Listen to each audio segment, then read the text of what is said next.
Hello, this is Joshua Barbosa. This video is about the general overview of the structure of DNA as a genetic material and the process of DNA replication.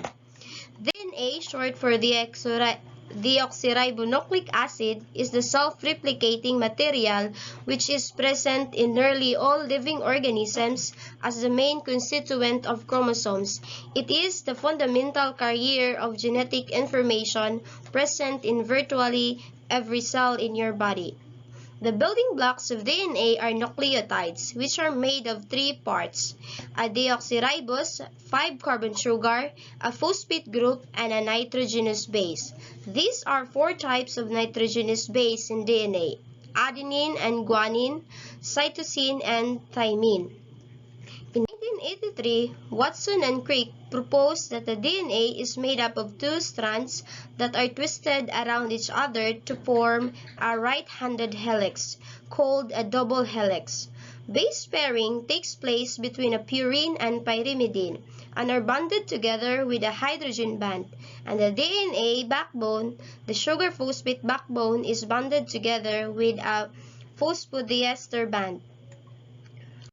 The two strands of DNA are anti-parallel in nature.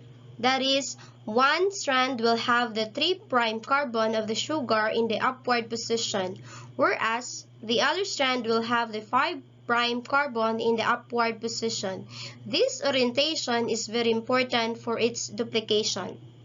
The four different bases follows a complementary base pairing, which means that one base in purine must pair with one base of pyrimidine.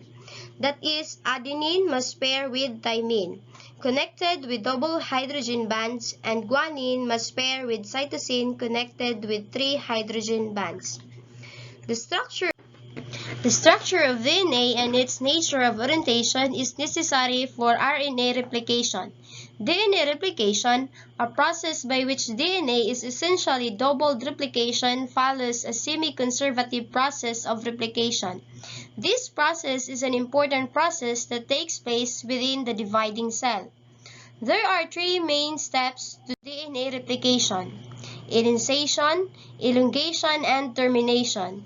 DNA synthesis is initiated at a particular points within the DNA strand known as origins, which are specific coding regions. Before DNA replication can begin, the double helix structure of DNA molecules has to be unzipped. Helicase enzyme unwinds and separates the double-stranded DNA by breaking the hydrogen bands between base pairs. A protein called single-strand binding proteins attach and keep the two DNA strands separated and untwisted. Enzyme topoisomers attaches to the two forks of the bubble to relieve stress on the DNA molecule as it separates. During elongation, before new DNA strands can form, there must be an RNA primers present to start the addition of new nucleotides. RNA primase synthesizes a short RNA primer on each template strand to provide an attachment and initiation point for DNA polymerase. The enzyme DNA polymerase can now able to start synthesizing the new DNA to match the templates. It is essential to note that DNA polymerase is only able to extend the primer by adding free nucleotides to the 3' end. This causes the new strands to be built in a 5' to 3' directions. One of the template is read in a 3' to 5' direction, which means that the new strands will be formed in a 5 to 3' direction. This newly formed strand is referred to as the leading strand. Along this strand, DNA primase only needs to synthesize an RNA primer once at the beginning to initiate DNA polymerase. This is because DNA polymerase is able to extend the new DNA strand by reading the template 3' to 5', synthesizing in a 5' to 3' direction. The other strand, which is synthesized discontinuously against the overall direction of the replication is called the lagging strand. As DNA polymerase works only in 5' to 3' direction, DNA polymerase cannot add base to the 5' end.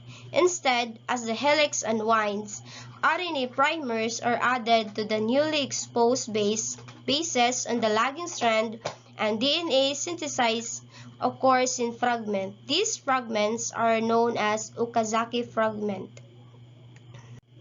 The process of elongating the new DNA strands continues until there is either no more DNA template left to replicate or two replication forks meet and subsequently terminate.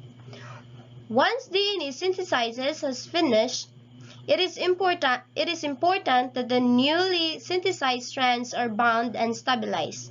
With regards to the lagging strand, two enzymes are needed to achieve this.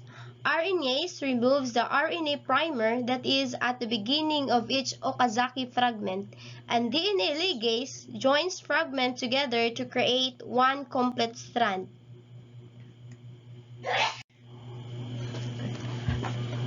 So, this is the general orientation and the process of DNA replication. Thank you very much.